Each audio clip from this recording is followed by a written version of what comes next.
নমস্কার, ই নিউজ ভারতের ডিজিটাল পেজে আপনাদের অনেক অনেক স্বাগত।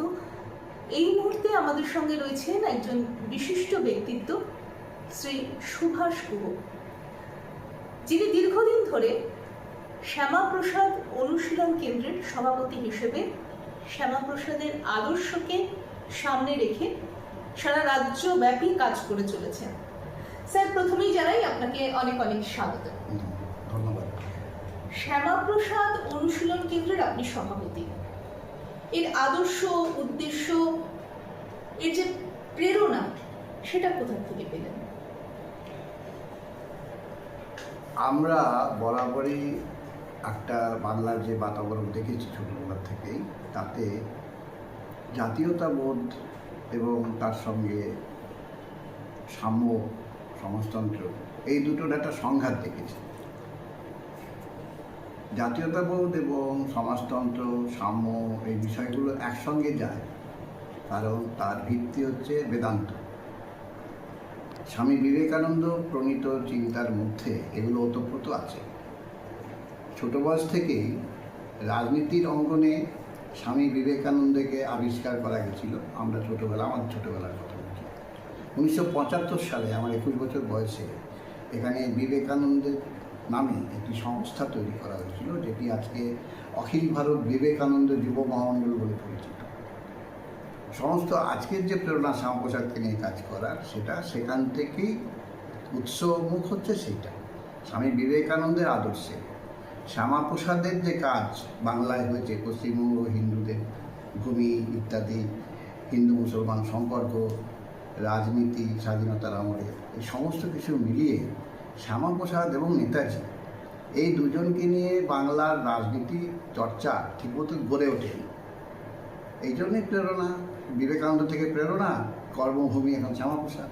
আপনারা কি কাজ করছেন সারা বাংলা জুড়ে? এই যে কাজ হচ্ছে, কি ধরনের কাজ হচ্ছে, মানে আপনাদের অবদানটা কি সারা বাংলার এই কাজে?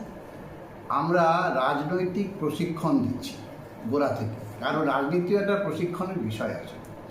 বাংলাতে যে রাজনীতি হয়েছে সেগুলো ঠিক চলছে না, চলবে না, নেতিবাচক ব্যাপার। ইতিবাচক যদি জিজ্ঞেস করা হয় রাজনীতি বিষয়টা কি, রাজনীতির কর্তব্য কী, আমরা যে রিপাবলিক নিয়েছি, রিপাবলিকের নিয়মে সংবিধান সম্মত নাগরিকের আচরণ কি, যে কোনো বয়স থেকেই এই নাগরিক আচরণ আমরা সিভিক্স পড়ছি, সব পড়ছি স্কুলে, কিন্তু সেইভাবে জীবনচর্যায় এগুলো আসছে না।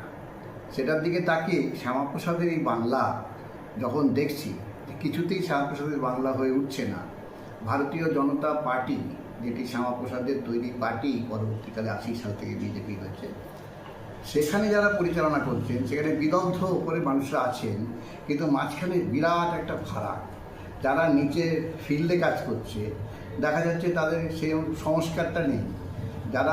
যারা ব্যক্তিত্বরা যারা উপরে আছেন তাদের ভাবনাটা নিয়ে কাজ করতে পারে, একটা গ্যাপ আছে, কাজের লোকের অভাব আছে। আপনি বলবেন আরএসএস আছে, আরএসএস তো এটা করতেই পারে। সেই বিষয়ে আপনি কিছু বলতে চাইলে আমি বলছি। আরএসএস শুনেছি যে ভারতীয় জনতা পার্টিকে পিছন থেকে সাপোর্ট করে, তারা মানুষকে মোটিভেট করে, কিন্তু তাহলে আপনাদের কাজটা কি? আরএসএসেরই কাজটা, এটা কি আরএসএস এর সাথে সংযুক্ত? আরএসএস এর কাজটা যেভাবে হচ্ছে বাংলাতে, সেখানেও একটা গ্যাপ আছে। গ্যাপ হচ্ছে যারা আরএসএস এর শাখায় যাচ্ছে তাদেরকে বলা হচ্ছে তোমরা রাজনীতির মধ্যে যাবে না। এবার আমি নিজে দেখেছি যে বিবেকানন্দ যুব মহামণ্ডলের পাঠচক্র, সেটাও আরএসএস এর নিয়মেই চলে।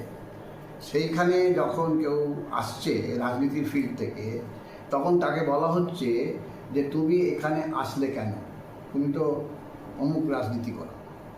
এই যে ভেদবুদ্ধি, যে সে পাঠচক্রে আসবে, আলোচনা সভায় আসবে, সেখানেও ডিস্টিংশন করা হচ্ছে, পার্থক্য করা হচ্ছে, ও রাজনীতির লোক, এবং রাজনীতি বিষয়টা নিকৃষ্ট ব্যাপার, আর বিবেকানন্দ, আরএসএস এগুলো উৎকৃষ্ট ব্যাপার।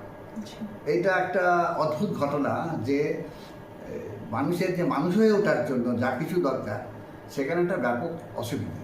এটা দেখে মনে হলো যে শ্যামাপ্রসাদের মতো মানুষ তো কম ছিলেন, নেতাজি, শ্যামাপ্রসাদ, তার থেকে তো আজকের দিনে যারা এসব করছে তারা বড় ব্যক্তিত্ব নয়, ঐতিহাসিক ব্যক্তিত্ব। তাদের জীবন আচরণ কেমন ছিল, তারা কি চিন্তা করতেন? শ্যামাপ্রসাদ শিক্ষাঙ্গন থেকে রাজনীতির ময়দানে এলেন কেন? স্বাধীনতার আগেই এসছেন, স্বাধীনতার সংগ্রাম চলছে একদিকে নেতাজির ঘরানায়, আর এদিকে শ্যামাপ্রসাদ কী করছেন, রাজনীতির যে বেসিক জায়গাটা, সম্পর্ক মানুষের সঙ্গে মানুষের এবং দেশ সেবার আদর্শ, যেটা দেশ গড়ার দিকে যায়, স্বাধীনতার পরে গড়বে কে, এই দিকে ওনার ভাবনাটা বেশি ছিল। তা আমরা স্বাধীনতা পেলাম কিন্তু শ্যামাপ্রসাদকে হারালাম। এই গ্যাপটা ফলে আমাদের ছেলেরা ঠিক একটা আসল স্বাধীনতাটা কী সেটা বুঝতেই পারবে না। সেটার দিকে তাকিয়ে ভারতীয় জনতা পার্টিকে সাপোর্ট দেওয়া আরএসএসের কাজ হয়েছে। আরএসএসের কাজের সহযোগী হিসেবে আমরা শ্যামাপ্রসাদের এই অনুশীলন কেন্দ্র গড়ে তুলেছি। বিজেপির মধ্যে আমরা সেবাটা দিই, আর আমাদের প্রেরণা হচ্ছে আরএসএসের আদর্শ। বাংলা জুড়ে এই যে গেরুয়া ঝড়, এটা তো আগে থেকে বোঝা যায়নি, তাহলে এই যে বিপুল যে জয়, এটা কি আপনি অনভিপ্রেত বলছেন নাকি অভিপ্রেত ছিল? এটাই অভিপ্রেত ছিল, এটাই প্রত্যাশিত ছিল। কারণ বাংলা যে অধঃপতনের যে গহ্বরে পড়ে গেছিল, সেইখানে ধর্ম যদি থেকে থাকে, তাহলে মানে ধর্ম এবং যদি থেকে থাকে, ধর্মের গ্লানি, মানুষের পতন, ভারতবর্ষের যদি পতন হয়, স্বামীজিও বলেছিলেন হিন্দু ধর্মের যে আদর্শ সেটা যদি ভারতবর্ষে না ক্রিয়াশীল হয়, বিশেষ করে বাংলার দিকে তার বিশেষ নজর ছিল। তাই একদম উপযুক্ত সময়ে উপযুক্ত সরকার আমরা পেয়েছি। ভারতীয় জনতা পার্টির সরকার তৈরি হতে চলেছে এবং নতুন একটা স্বাধীনতার স্ফূর্তিতে সবাই লেগে পড়বে এবং এখানে কোনো চাপ থাকবে না। আপনি জানেন যে রাজনীতির মানুষরা সমাজকে কাজ করতে দেয়, সমাজকে সমাজের মতো বাড়তে দেয়। আপনি সমাজসেবা করবেন, সেখানেও রাজনীতির লোকরা বলবে তাদের জিজ্ঞাসা করে তাদের মতো সমাজসেবা করতে হবে। আমাদের যে রাজত্ব ইদানিংকালে ছিল, সেখানে মুখ্যমন্ত্রী দুর্গাপূজা করছে। দুর্গাপূজা করা মুখ্যমন্ত্রীর কাজ না, এটা সামাজিক ব্যাপার। তার কাজ যেগুলো সেগুলো না দিয়ে উনি অন্যরকম সব কাজ করছেন এবং এগুলো বোঝাই যায় যে আসল কাজ করার যোগ্যতা নেই যে সরকারে, সেই নকল কাজগুলো করে শুধু সস্তা ভোট ব্যাংকের রাজনীতি করে ভোট ব্যাংক ঠিক রাখার চেষ্টা করেছেন। এই কৃত্রিমভাবে যে মানুষকে পাইয়ে দেওয়ার যে ব্যাপারটা, যেটা বামপন্থী সরকারের বেলাও দেখা গেছে, এগুলো তো ভারতীয় জনতা পার্টির আদর্শ নয়। মানুষকে মানুষ হিসেবে তৈরি করা, নিজের পায়ে দাঁড় করানো, তাকে কর্মসংস্থান করে দেওয়া, তাকে ভালো শিক্ষা দেওয়া এবং সরকারের কাজ হচ্ছে স্বাস্থ্য ব্যবস্থাগুলোকে দেখা, রাস্তাঘাট, পরিবহন, এই কাজগুলি একদমই উপযুক্তভাবে হচ্ছিল না। সেই জন্য ভারতীয় জনতা পার্টি সরকার এসছে মানে অনেক পরিবর্তন হবে।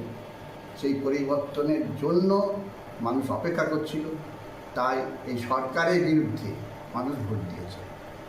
মানুষকে তো অনেক কিছু দিয়েও ছিল তৃণমূল সরকার, অনেক ভাতা, খেলামেলা, অনেক কিছুই দিয়েছিল। তো সেই জায়গা থেকে দাঁড়িয়েও কেন, আপনার কি মনে হয়, কেন মানুষ এভাবে উপরে ফেলে দিল একেবারে তৃণমূলকে? মানুষ তার আসল উপকারটা জানে তো, যে কিসে আসল উপকার। প্রতিটি মানুষের ভেতরে তার চেতনা আছে, তার সমস্ত কিছু আছে, কি ভালো কি মন্দ সে বোঝে। কিন্তু ভালো মন্দ প্রকাশ করার জন্য তার যে ব্যবস্থাটা দরকার, সেই ব্যবস্থাটা রাজনৈতিক দল দিয়ে থাকে। ভারতীয় জনতা পার্টি একমাত্র রাজনৈতিক দল যে মানুষের জন্য সুস্থ ইতিবাচক রাজনীতি করার সুযোগ করে দেবে এবং সরকার তৈরি করার জন্য যে দল হিসেবে আমাদের লড়াই করতে হয়, ভারতীয় জনতা পার্টি উপযুক্ত দল যে এরকম নেতিবাচক রাজনীতির থেকে মানুষকে ইতিবাচক রাজনীতির দিশা দেবে। সেই দিশাটা ভারতীয় জনতা পার্টি তার সাধ্যমতো দিয়েছে। তা আরেকদিকে মানুষও এই সুযোগ বিশ্বাস করেছে আমাদের পরিবর্তনের প্রয়োজন আছে, পরিবর্তন করা যায়, আমাদের পাশে ভারতীয় জনতা পার্টি আছে। সেই বিশ্বাসে তারা ভারতীয় জনতা পার্টিকে সমর্থন করে এই অপশাসন থেকে, এই অধঃপতন থেকে মুক্তির উপায় খুঁজেছে। কাজেই মানুষ মুক্তি চেয়েছে। এখন ভারতীয় জনতা পার্টির দায় হচ্ছে সেই সরকার উপহার দেওয়া, যে সরকার দিয়ে জনতার আকাঙ্ক্ষা পূরণ হবে। আপনি বলছেন নেগেটিভিটিতে বিশ্বাসী নয় ভারতীয় জনতা পার্টি, কিন্তু বিভিন্ন জায়গায় শোনা যাচ্ছে যে বিভিন্ন রকমের বিচ্ছিন্ন ঘটনা ঘটছে, কোথাও কারোর পার্টি অফিস দখল, এগুলো কি মনে হয় এই শিক্ষায় কি শিক্ষিত ভারতীয় জনতা পার্টির কর্মীরা? এইখানেই শ্যামাপ্রসাদ অনুশীলন কেন্দ্রের ভূমিকা। ভারতীয় জনতা পার্টির যে নীতি আদর্শ আছে, সেইটি প্রশিক্ষণের মাধ্যমে মানুষের কাছে তুলে দেওয়ার একটা কাজ আছে। সেই কাজটি যত বলিষ্ঠভাবে হবে, তত এই অপরাজনীতি যেটা ফলাফল দেখতে পাচ্ছি, প্রতিক্রিয়াশীল রাজনীতি যাকে বলে, মারের বদলে মার, হিংসার বদলে হিংসা, সেইটা ব্যাপক মাত্রায় হচ্ছে না। আমাদের কাছে খবর আছে জায়গায় জায়গায় হচ্ছে, সেই দিকে নজর রাখা আছে। এখন আপাতত যেটা আমরা যারা আমাদের সঙ্গে যোগাযোগ করছে, আমাদের ছেলেরা যারা যুক্ত আছে, তাদের বলছি তোমরা এর মধ্যে কোনো প্রতিকার করতে যাবে না। পুলিশ প্রশাসন আছে, যত সময় তারা যা দেখা দেখবে। আর একজন আরেকজনকে প্রভোগ না করলে বিষয়টা থেমেই যাবে। তাই এই মুহূর্তে সত্যি কিছু খবর আসছে যেগুলো বিরক্তিকর, কিন্তু বাস্তবতা তো অস্বীকার করা যায় না। কিন্তু পার্টির তরফ থেকে আবার স্ট্রিক্ট অর্ডার দেওয়া হয়েছে। একদম। রাজ্য সভাপতি একেবারেই বলে দিয়েছেন, যদি কোনো রকম ভারতীয় জনতা পার্টির পতাকা হাতে কেউ যদি এরকম করে তাকে একেবারে বহিষ্কার করা হবে পার্টি থেকে। উনি নীতিটা ঘোষণা করে দিয়েছেন, বা নীতির যে বাস্তবায়ন সেটাও তো নির্ভর করবে নিচে যারা দায়িত্বে আছে তাদের উপর। আমার ভালো করেই আমার অভিজ্ঞতা থেকে বলছি, ভারতীয় জনতা পার্টির দায়িত্বে যারা নিচে আছে তারা প্রত্যেকেই সেইভাবে উপযুক্ত নন, কিন্তু মানুষের আকাঙ্ক্ষার কারণে ভারতীয় জনতা পার্টিকে যেহেতু তারা ভরসা করেছে, এই যোগ্যতা নিচু স্তর পর্যন্ত অর্জন হবে। আমরা রয়েছি সাংগঠনিক অনুশীলন কেন্দ্রের পক্ষ থেকে মানুষকে সংস্কার দেওয়ার কাজ করছি।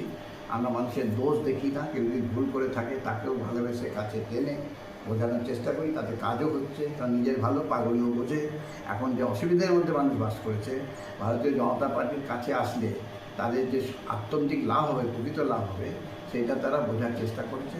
আশা করা যাচ্ছে তারা দ্রুত বুঝে যাবে, দ্রুত পরিস্থিতি পরিবর্তন হয়ে ভালো দিকে যাবে। ভারতীয় জনতা পার্টি মানুষকে অনেক আশার কথা শুনিয়েছে, তাদের অনেক রকম ম্যানিফেস্টো আছে, তো সেগুলো যখনই প্রক্রিয়াকরণ করতে হবে তার জন্য তো একটা উপযুক্ত পরিবেশ, একটা পরিমণ্ডলের দরকার হয়। এই মুহূর্তে কি এই পশ্চিমবঙ্গে সেই পরিমণ্ডলটা আছে বলে মনে হয় আপনার? পরিমণ্ডল আছে বলবো না, পরিমণ্ডল তৈরির বিরাট সম্ভাবনা থেকে উঠেছে। আমি নিজে অবাক হয়ে গেছি, সমাজের যারা বিশিষ্ট ব্যক্তি, যারা সমাজকে পরিচালনা করেন, যারা ওপিনিয়ন লিডার, তারা নিজের থেকে আগ্রহী হয়ে আমাদের সঙ্গে যোগাযোগ করছেন, করে বলছেন যে আমি এই সাপোর্টটা দিতে চাই, এইভাবে আমি হেল্প করতে চাই। তারা যদি প্রকৃত অর্থে এগিয়ে আসেন না, তারা অভিভাবকের মতো, সমাজের অভিভাবকের মতো কাজ করেন, তাহলে আমাদের ভারতীয় জনতা পার্টির যারা ডাইরেক্টলি পার্টি ইত্যাদি করছেন তাদের উপরে সমাজের চাপ থাকবে, এবং সমাজের পজিটিভ চাপ থাকবে। চাপ মানে কোনো খবরদারি না, চাপ মানে ভালোবাসা, চাপ মানে সহমর্মিতা, চাপ মানে এতদিনের বেকারত্ব, রাজনৈতিক হিংসা, তার শিকার হয়ে যারা আবার কষ্টের রাজ্যে যেতে চাইছে তাদের বুঝিয়ে আমরা সুস্থ পথে নিয়ে এসে খুব তাড়াতাড়ি যেটা জনগণের সেবার কথা বলা হয়েছে সেগুলো পৌঁছতে পারবো বলে আমাদের বিশ্বাস। ভারতীয় জনতা পার্টির এই যে বিশাল বিপুল জয়, সেখানে তো আমরা দেখলাম তাহলে এই শ্যামাপ্রসাদ অনুশীলন কেন্দ্রের একটা বিশাল বড় ভূমিকা রয়েছে। তাই এই জয়কে আপনারা কাকে উৎসর্গ করতে চান? আসলে এটা শ্যামাপ্রসাদজিকে উৎসর্গ করতে হবে, কারণ তাকে ডেকে আনতে হয়েছে। আপনি জানেন যে নানা রকম গোষ্ঠী, তারপরে ব্যক্তি স্বার্থ, যেমন টিকিট যে পেলো আর যে ভেবেছিল আমি পাবো, পেলো না, সে ভাবলো যে আমার কিছু কাজ নেই। তাকে বুঝিয়ে বললাম যে ভাই তুমি কী জন্য এসেছিলে, টিকিট পেতে এসেছিলে, বোঝানো বুঝে গেল, বুঝে গিয়েছে, সমর্পিত হলো, কাজ করলো। এই যে আজকে যে রেজাল্ট দেখছেন, এখানে শ্যামাপ্রসাদ অনুশীলন কেন্দ্রের খুব বড় ভূমিকা আছে। এই দ্বন্দ্ব মানে যেটাকে ইংরেজিতে বলে কনফ্লিক্ট ম্যানেজমেন্ট, যেটাকে একটু বুঝিয়ে দিতেই তারা বুঝে গেছে, কারণ জানে যে আমরা খুব অস্তিত্ব বিপন্নতায় আছি। অস্তিত্ব বিপন্নতার ক্ষেত্রে ওই টিকিট, পদ, এগুলো সেকেন্ডারি। আমাকে আমার নিজেকে বাঁচাতে হবে, পরিবারকে বাঁচাতে হবে, আমার প্রতিবেশীকে রক্ষা করতে হবে, যে কোনো রকম অনৈতিক আক্রমণ থেকে সমাজকে রক্ষা করতে হবে। এটা বুঝতে তাদের দেরি হয়, কারণ পরিবেশটা সেরকম হয়ে গেছে। আমরা বিরাট কিছু করেছি তা না, আমরা উপযুক্ত সময়ে শ্যামাপ্রসাদকে নিয়ে এসেছি মানুষের কাছে। অনেক ধন্যবাদ।